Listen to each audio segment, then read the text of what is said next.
we're here with Group 2, 10D Group 2, and they've chosen a question to start their conversation. Question 3, what are some current indicators or warning signs that suggest that our current global civilization may be headed towards collapse? Ideas from the group. Well, in my opinion, I think the nuclear weapons and nuclear war are very big sign for the collapse of the human civilization. As we all know that atomic bombs are so destructive that hundreds of thousands of people can wipe out with only one nuclear weapon. And based on the massive view that with the growth of the population and the passage of the time, the growth of the supply of the resources will eventually be insufficient for the growth of the human beings, which will lead to a disaster. And in the future, people are also very likely to cause a dispute due to the shortage of the resources, which will eventually lead to the possible of war. However, in my opinion, I don't really think that human civilization will easily collapse because of this. Since that people will eventually find a way to avoid war, because nobody actually wants a war, and well, instead of some nationalism, but people always want to protect their home and don't want to lose the place they live. So this is my opinion. Since World War II, you've been correct. I hope that is true going forward. Any other comments? I want to agree with Shitian. I mean, obviously there are other big indicators, like we're looking at sustainability companies, like say natural climate change is a big thing. As the earth is getting warmer, let's say the ice caps are melting, and obviously the sea level will rise. But I think nuclear weapons is a pretty big one, as any escalation of a conflict will lead to a nuclear war, and then it will be disastrous. As like, let's say the current conflict between Russia and Ukraine right now, if Russia accidentally hits another country with their missiles, NATO might take it as an offense and engage, and then only US nuclear arsenal is already enough to cause irreversible damage to the earth, potentially destroying all the civilization, as it will fill the sky with a layer of ash that will be left off from nuclear bombs, which will prevent any sunlight coming, and all the plants will die, and our world will basically turn into a dystopia. Yeah, if we look at our own collapse from a Malthusian perspective, we just recently reached 8 billion people on this earth, and in future years to come, we will reach 10 billion. This number is far too great for our earth to sustain. By the year 2050, we're expected to run out of food, so more starvation will be common within third world countries, and it's just unsustainable for us to have. So I agree with previous points made about warfare, but as a disease specialist, I genuinely think that one of our main concerns should be viruses and illnesses that can affect the entire world in a pandemic form. Similar to what we're experiencing now with COVID-19, we can see how it's revealed and it's deepened all the cracks in existing healthcare systems. This has caused social problems, like actual health problems amongst our society, and it's also created a lot of political tension, which could lead to the warfare that they're describing, especially given that resources are running out, as like the Malthusian theory states. However, similar to Bosrop, I believe that food and water as resources will be taken care of, and I have full faith that with technological advancements already being made today, we see food being turned not into being farmed horizontally, but rather vertical farming. We see water being recycled. We have irrigation systems like that. I think it's our healthcare, and this pandemic has really made us realize how fragile human life is. I agree with the previous opinions, and I think our political systems and the economic system were being more weak. For example, during the COVID-19 time, the COVID-19 is not just medical problems; it also causing in economic and the political. For example, the government had to control the people, such as the quarantines, also cause some economic issues. Those shows how our society being waked, and I think the government should be united to solve the problems. I think the doomsday clock is a good indication that our current global civilization is heading toward collapse. From an economic perspective, I think one of the indications is that the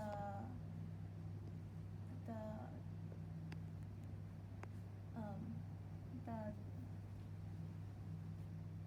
the job rate, the rate for how much people has jobs, because that is dropping. Without people taking care of the society today, I don't think the world is going to work. One of the big or one of the thematic points to all of the questions that were brought up within class is about resource allocation, the economics of sharing equitably and fairly, and the questions of what do we do with all of this energy, food, or fresh water concentrated amongst small groups of people, as opposed to effectively being able to distribute it to so many and so much of this 8 billion people that we're discussing that don't have access. Do we believe that the recent pandemic and the last 5 years of our lives has suggested that we're better able to consider that challenge and manage it, or what improvements do we need for people in either rural, remote, or poverty-stricken areas in terms of their ability to take part in a safer and more fruitful environment and world where they do have food, clean water, and access to energy and potential development for their civilization. Ideas?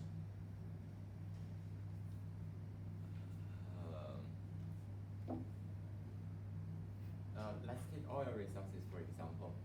Like first of all, we all know that petroleum resources are the most important primary energy in the world. That they are great influence on the world energy consumption and sustainable development. And while country lack of the oil resources, their target point will to point out to those oil-rich countries. And in order to get these oil resources at worst, it might lead to outbreak of war. And secondly, because of the importance of the oil resources, when oil resources are shortage, the sustainable development of the world will be destroyed, and human civilization may also be compromised because of this impact. However, in the future, I believe that human can find some new energy, such as which we already use, solar energy and the wind energy. These energy are not like the oil resources. We can produce this energy by human ourselves. So this can keep our world be. I believe in the future people can use this kind of energy in order to ensure that human won't face the lack of resources problem like that. So we can have a better future that. Yeah. I'm slightly confused on what's being asked. Would you mind repeat the question, please? Are we doing a better job or a sufficient job of sharing resources? And has the pandemic highlighted inequity in that area, or have we learned something from the last 5 years of our lives about how we can be more sustainable in terms of supply chain distribution, access to food and fresh water and energy for remote, challenged, or poverty-stricken areas of the world? I believe it has highlighted inequity as due to global panic, people might decide to start stocking up as they'll be afraid that the resources that they need won't be available soon. Like I've seen with the beginning of pandemic, how everyone started scrambling for toilet paper as people believe that'll soon not be available, and everyone just started massively buying and stockpiling it. So I believe we need to find a better way of how to share resources among individuals in order to be effective with it. And this can refer from country to country, as different countries have different amount of resources available. So there's different solutions that can be searched in order to solve the problem. One could be like, let's say, creating a basic list of rights for every person and resources that can be allocated to every single individual that will help them to sustain themselves or to survive during the pandemic. Something like this could be a possible solution. Other ideas? I think what Stas is saying is true, that the pandemic has revealed certain faults in our system. But I would say that the way that humans have bounced back from it, and we've made technological advancements, we've found ways around trade blocks, like physical trade blocks. We've managed to get ports back up and running, and we've managed to slowly return to our daily lives from before. I will say that I think inequity is a fact of human nature. I think there's never going to be a perfectly fair world where everyone is treated the same and everyone has access to the same resources. But you see examples in the news now of children who are, you know, being taught and getting a chance to go back to school after like years of online learning. And I think we're going to have lots of technological advancements and use that to our advantage to bring all these resources to people in need, where we don't any longer need to come into physical contact with people. We can do that in a safe manner. Okay, so perhaps some inspired and improved value systems might emerge as a result of what we've experienced and felt firsthand. Yeah, if we think about our resources domestically, during the pandemic, in Singapore, were able to get everyone vaccinated and get the required things that we needed during our time in circuit breaker. But if we think about other countries like India, at the height of the pandemic, when cases were rising, they didn't have enough, respirators? Ventilators. So lots of people were dying in the hospital, and that was a major issue. So that's something that we can learn from. We have to be more prepared in each country.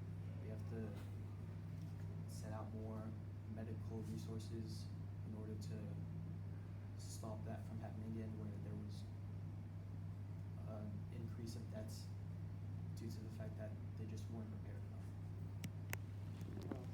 In terms of like preparing for disasters like these, I think the way we have international bodies like the World Health Organization, the UN, I think we need to think more about like preparing support for poorer countries, less economically developed countries, because we've seen in this pandemic that richer countries made it out a bit better, whereas I think there needed to be a more sharing of resources right from the start and less hoarding, in a sense.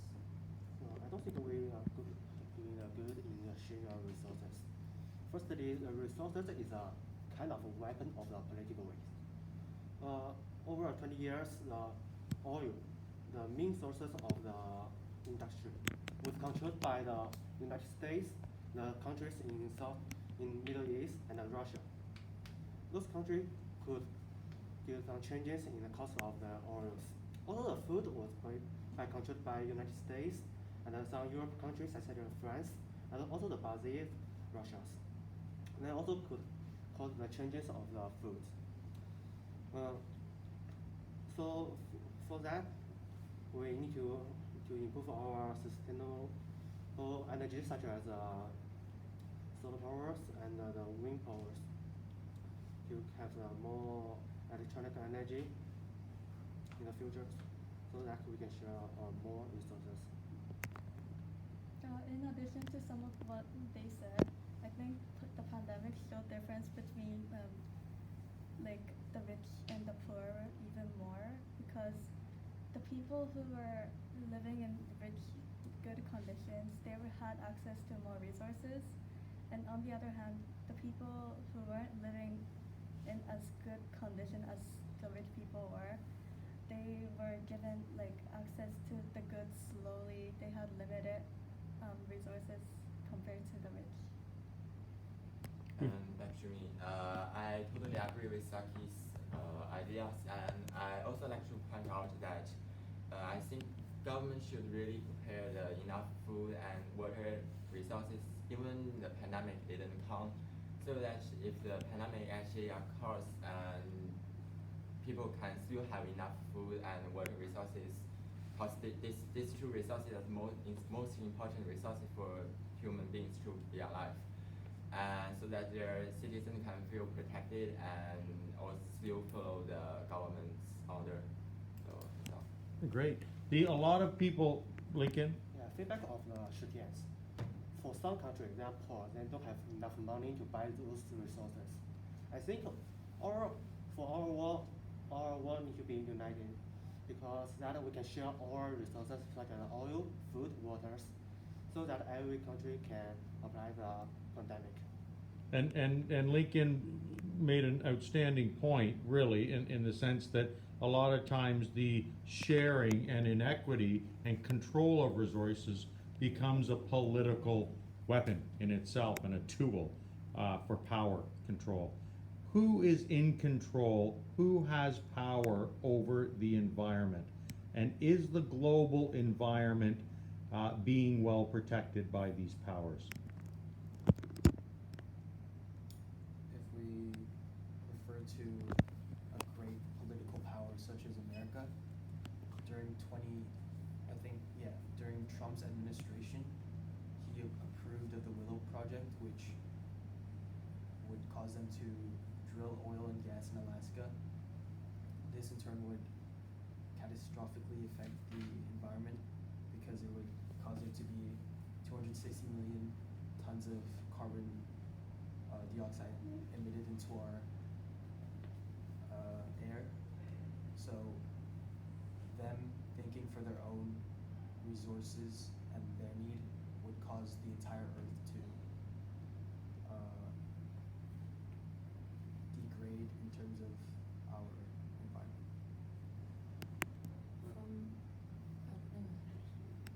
From poor environmental conditions as well, I think a lot of our problems stem from areas where humans come into contact with nature physically, and that causes problems for their health.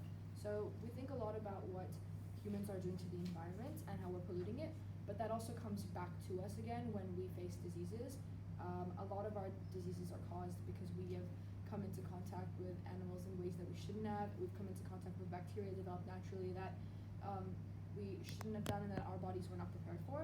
That's where a lot of our endemics come from. A lot of our viruses come from things like dengue, things like Zika. They come from animals, and they affect such huge populations that it's a bit odd to think that they can also be weaponized, and we've got diseases that can be aerosolized to turn into biowarfare, and especially countries that have more wealth and more power in their science fields have that ability to do that type of research and create bioweapons. For the environment, there are three different situations. First is more developing countries, also the developing countries and the low developed countries. For the high developed countries, for example, the Europe and the America. America use most of the resources and the energies and to affect the environment. Also, the pollutions will give to the developing countries. For the developing countries, in addition, nowadays the people who are talking more about how we need to protect our environment is from the more developing countries. The reason is they are rich, they have enough resources, so they can think about more about the environment. For developing countries, for example, China has a largest industrialization, so which can be cause high pollution.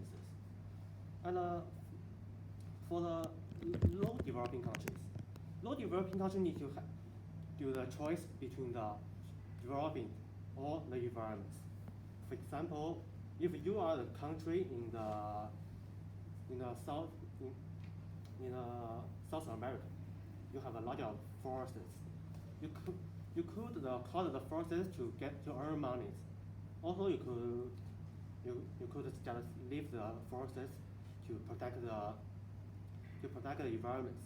But if you choose to protect the environments, your GDP will go down. And in Brazil, I think you might be referring to a place like Brazil and the Amazon. Is it that government's choice? Or is it a larger international body that needs to be proactive in order to prevent catastrophic destruction of something like the Amazon rainforest?